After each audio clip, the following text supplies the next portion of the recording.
تبارك الذي نزل الفرقان على عبده ليكون للعالمين نذيرا. كما صليت على إبراهيم وعلى آل إبراهيم إنك حميد مجيد. اللهم بارك على محمد وعلى آل محمد كما باركت على إبراهيم وعلى آل إبراهيم إنك حميد مجيد. د نبی صلی الله علیه وسلم مخالفینو کې او په ډېر سخت مخالفینو کې یو ابو جهل شامل و. ابو الحکم په دې نوم باندې مشهور و او د نبی علیه السلام سره ډېر شدت سره اختلاف. نبی علیه السلام د مز ډېر سخت مخالف و چې نبی علیه السلام د مز نه منع کولو او نبی علیه السلام ته څو ځله ویلو چې ګوره ما مخ دلته په حرم کې مز نه کوې. یو ځل نبی علیه السلام مز کولو او د خلق چې نبی علیه السلام کله وکتلو نو د الله په رسول باندې په حرم ته ور روان شو. ډېر په غصه باندې ورغی نبی علیه السلام خواته او ویل چې د نبی علیه السلام په دې سټ باندې به زه خپک دمه او په دې حرم کې به نن خاتمه کومه، ځکه دی ډېر لوی سردار او د علاقې مشر هم و، ځان ته ډېر لوی مالدار هم ویلو. نبی علیه السلام په مانځه باندې ولاړو او دی چې نبی علیه السلام خواته ورنږدې شو واپس را په شا شو او ډېر په منډه راغی. ملګرو یې تپوس وکړو ویل ولې؟ ویل چې زه کله ورنږدې شوم ما د نبی علیه السلام نه دې خوا د محمد نه دې خوا ور وکتلو، کندې مې وکتلې، غټې غټې وزرې مې وکتلې او ډېر هیبتناک منظر مې وکتلو، ځکه په شا شوم. او الله تعالی نبی علیه السلام ته دا کیفیت هم وښودلو. نبی علیه السلام فرمایي که د دې باوجود هم رانږدې شوی وی که نه په رښتې راغلی وی او داسې څانګ به یې کړی وی، غوښې به پروت و بیا، خو داسې سیاسي غوندې سړی و دی. ځکه چې نبی علیه السلام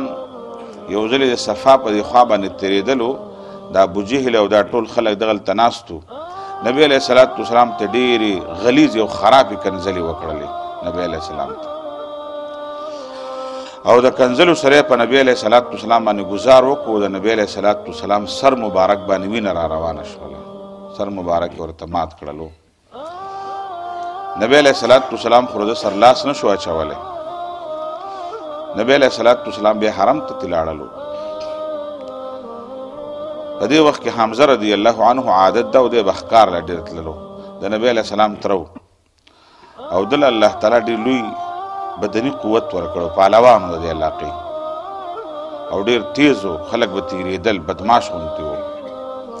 او الله تعالی ورته ډېر لوی جسامت هم ورکړی. د عبدالمطلب په زامنو کې شامل و دی. حمزه رضی الله عنه په دې وخت کې نو مسلمان شوی. چې کله حرم ته داخل شلو مکې معظمې ته او د صفا په دې خوا راتللو، وینځې ورته وویلو، ویل دغه وراره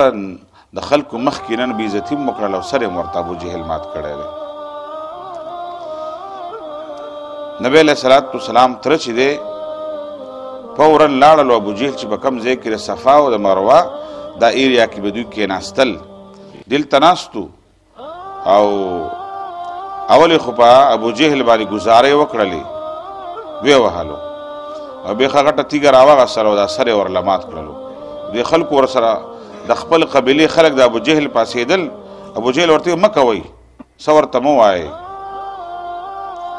او دی ځکه ویل څه ورته مه وایئ وی چېرته مسلمان رانه نه شي. سیاسي سوچ والا سړی و او ابوجهل ورته په دې وخت کې خاموش شولو. څه مزاحمت یې نه قبیلې والے هم منع کړله، په خپله هم منع شولو. او ابو حمزه رضی الله عنه ورته په دې وخت کې وویلو، ویل ابوجهل ورته خو بیا وویلو، ویل ګوره زموږ خدایانو ته کنځلې کوي، ځکه مې گزار کړی دی، کنځلې کوي، زموږ د خدایانو سپکوالی کوي، دا کوي، خو ته هم په دغه دین باندې یې که نه. حمزه رضی الله عنه په جوش کې راغلی ورته وی حق دین ما هم قبول کړی دی. او داسې په ابوجهل باندې داسې یخې اوبه واوښتلې، کور ته لاړلو سوچ کوي چې یاره ما خو ویل چې ما دا دین قبول کړی دی او عرب د یوې خبرې خلک یولس وس به څه کېږي. نبی علیه صلات وسلام ته بیا راغی د دې خپلې خبرې نه خبروي راغی ولته یې چې وراره بدل مې درله واغستلو دا سر مې موله مات کړی ستا سر یې مات کړی او کنځلې مې ورته کړي واله مې دی. نبی علیه صلات وسلام ته وفرمیل تره زه په دې خبرو نه خوشحالېږم د هغه سر دې مات کړلو هغه دې ووهلو کنځلې دې وکړلې ویل په دې زما زړه نه یخېږي. نو ویل څه وکړمه ویل زما سره چې به دې کومه خبرې زه والیم هغه خبر را سره ومنه مسلمان شه. حمزه رضی الله عنه خو مخکې د هغه په مخ کې ویلو او ډېر خبرې ډېر متاثره کړلو زما د دې وراره کم سوچ دی او څومره عظیم انسان دی په کاره چې ما ته شاباس را کړی خوشحاله شوی وی او دی وایي چې زه به کومه خبره ما وهل خوړلي دغه خبر را سره ومنه. حمزه رضی الله عنه نبی علیه صلات وسلام ته وویلو ویل دغه په مخکې مې ویلو چې دغه دین ما قبول کړی او راته ووایه کلمې شهادت. نبی علیه صلات وسلام ورته کلمې شهادت وویله. حمزه رضی الله عنه مسلمان شولو. د عمر فاروق نه 3 ورځې مخکې مسلمان شوی حمزه رضی الله عنه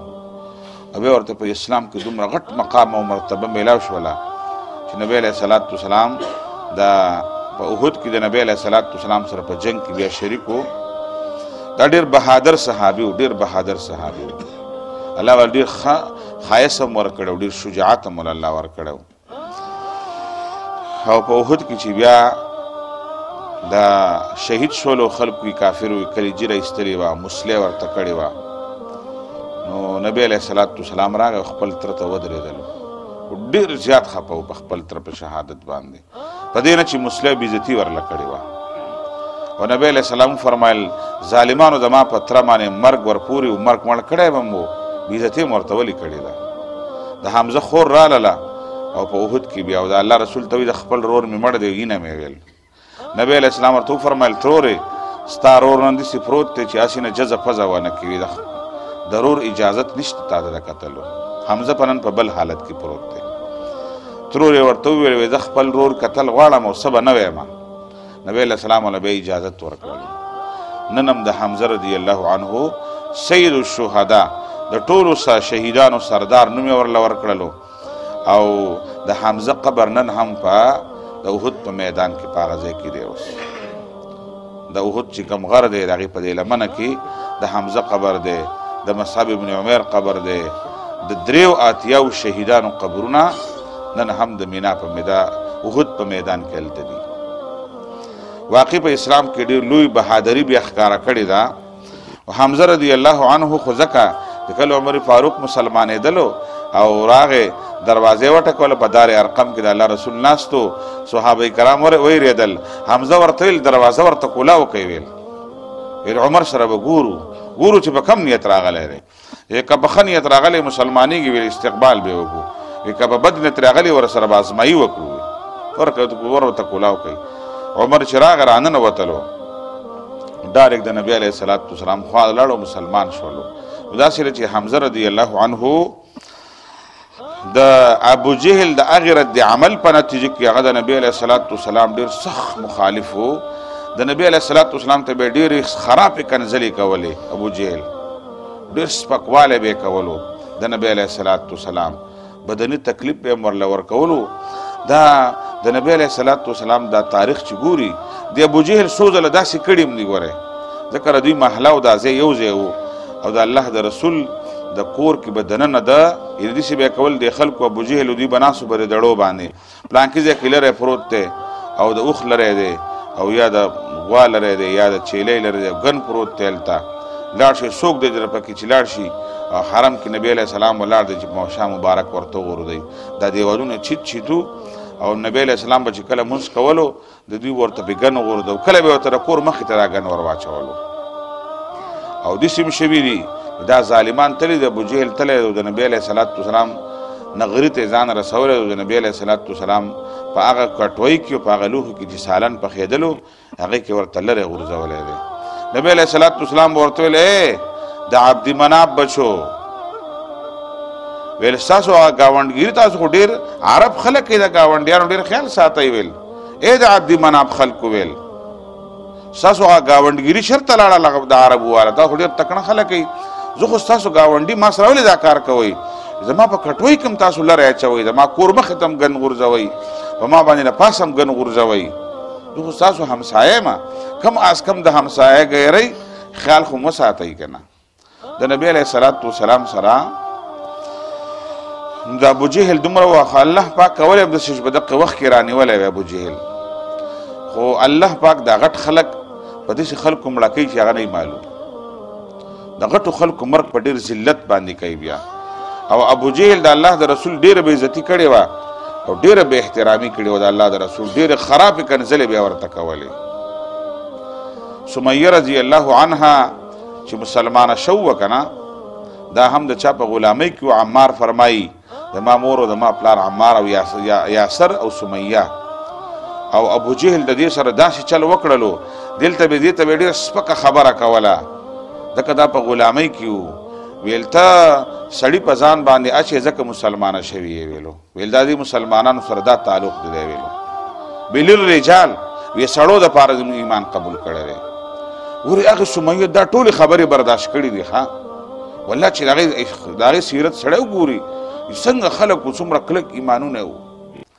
او سمیه نه بیا پسې ابوجهل چې اوښان راویستي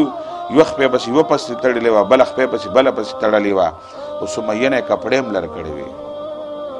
خلکو مخکې تې کپړې لرې کړې وې او بیا په شرمګاه باندې په نیزه باندې ووهله او عمار فرمایي ما د خپل مور بربنډتوب هم کتلی زما د مور نه کپړې لرې کړې وې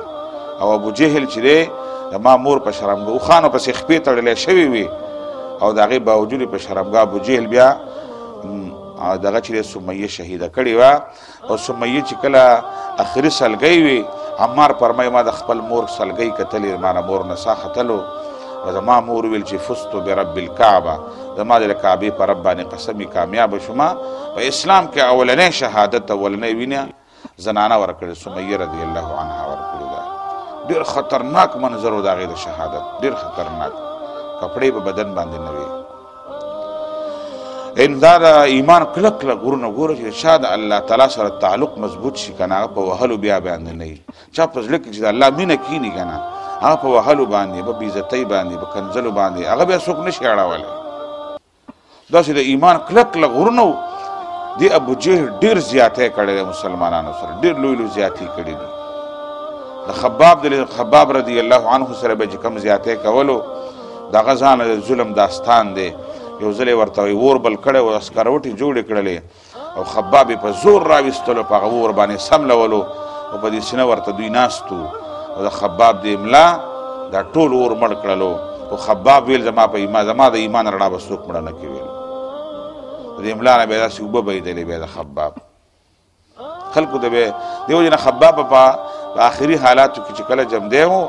او دا د خلافتونو دا دور راغلی او د خباب به خلکو ته خپله ملا ښودله وی راشي زما د املا لږ وګورئ دومره خطرناک اور مړ کول سکروټې مړې کول دا واقعي حب الله د الله تعلق او د الله مینه غواړي کمزور ایمان والا دا کارونه نشي کولی و الله پاک قدرتونو ته ګوره ابوجهل الله پاک په داسې طریقه نه مړ کولو چې هغه د چا لاس غټ وي او د چا شهرت وي الله پاک ابوجهل د وړو وړو ماشومانو د لاسه مردار کړلو په بدر کې معاذ او معوذ او دواړو وړو ماشومانو پې ګزارې وکړلې او داسې چغې بیا وهلې ملګري پسې لاړې سردار یې مشر یې غلی شه چپ شه هغه ویل نه هډوکي راله مات کړي دي په داسې چغو سرو په بېعزتۍ باندې خدای پاک د دنیا نه مردار بوتللو او ډېر سپک مرګ باندې الله پاک ځکه د الله د رسول ډېر خطرناکه بېعزتي کړې وه واقع چې کله انسان د صحابو د نبی علیه السلام دا د ایمان خبرې او دا سخت انسان ګوري که نه انسان کتاب نشي کتلی اورېدل هم نشي کولی او ډېرې خبرې د دې وجې نه زه نه کوم چې دې سپکې خبرې د الله رسول سره او د بیبیانو سره مسلمانانو سره خلکو سره ډېرې خطرناکې خبرې کړي دي دې د مکې خلکو مسلمانانو سره چې کوم څه کړي دي که نه هغه تاریخ لیکلی دي د دې واقعاتو بنیادي مقصد دا چې مسلمانانو موږ خپلې ښځې ته هم نشو ویلی چې را مانځله راځه مونځ وکړه خپله زوی هم مانځله نشو راویستلی خپل ګاونډي ته د مانځه نشو ویلی کنی موږ ته خو څوک سوی نه دی دلته چې موږ ته به څوک څه ووایي د اسلام کل کر حمایت نشو کولی زموږ ایمانونه کمزوري دي ډېر زیات کمزوري سړی خپلې بیبي ته لمانځه نشي ویلی او خپل زوی مانځله نشي راویستلی موږ څنګه جنت ته ځو خپلو کورونو کې د مونځ ماحول جوړول پکار دي د خپلو کورونو نه د ټیویانو د لعنت ختمول پکار دي او د خپل رب سره کلک تعلق مضبوط ساتل پکار دي هله به موږ د اسلام څخه بیا خدمت وکړی شو د اسلام دپاره به موږ غټه قرباني ورکولی شو ورنه مشکل حالاتو کې به موږ زموږ د ایمان به بیا خوځېږي به بیا به برداشت نه کړی شو د دې وجې نه د نبي علیه صلات وسلام د سیرت دا خبرې کوو زموږ پکې نور څه مقصد نشته چې د بل څه مقصد دی خپل ایمان تلو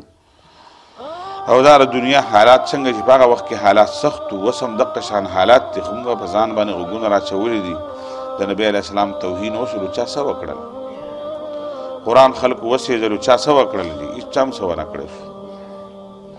خپلو تنظیمونو دپاره خپلو پاټو دپاره خپل ځانونو دپاره خلکو دنیاګانې ورانې کړلې خو د نبی علیه صلات وسلام د ناموس دپاره او د شریعت د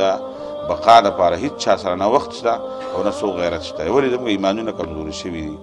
دغې شهیدانو دغه صحابو او د نبی علیه السلام د سیرت پیغامدار دی چې بیا داسې مضبوط ایمانونو والا خلک پکار دی په دې وخت کې بیا اسلام له غاړې ورکړي او د اسلام حقیقي ترجمانان جوړ شي اسلام سره ملګرتیا وکړي الله پاک نه مې دعا ده چې الله تعالی د صحابو دغه قربانۍ قبول کړي او صحابو له الله تعالی اعلی درجات ورکړي او یا الله تعالی دغه صحابو په طریقو باندې الله تعالی موږ هم روان کړي موږ مضبوط ایمانونه را نصیب کړي د نبی علیه صلات وسلام په سنتو باندې د هغه په دین باندې الله تعالی موږ عمل کول توفیق را نصیب کړي أقول قولي هذا أستغفر الله لي ولكم ولسائر المسلمين اللهم ربنا آتنا في الدنيا حسنة وفي الآخرة حسنة وقنا عذاب النار برحمتك يا أرحم الراحمين. نور على مر الزمان تألقا وأضاء للدنيا طريقا مشرقا وهدى من الرحمن يهدينا به للصالحات وللمكارم والتقى. نور على مر الزمان تألقا وأضاء للدنيا طريقا مشرقا وهدى من الرحمن يهدينا به للصالحات وللمكارم والتقى. هذا كتاب الله أعذب منهل أنعم به من مورد لمن استقى. قد صانه رب العباد بحفظه وحماه حتى لا يضيع ويخلقا.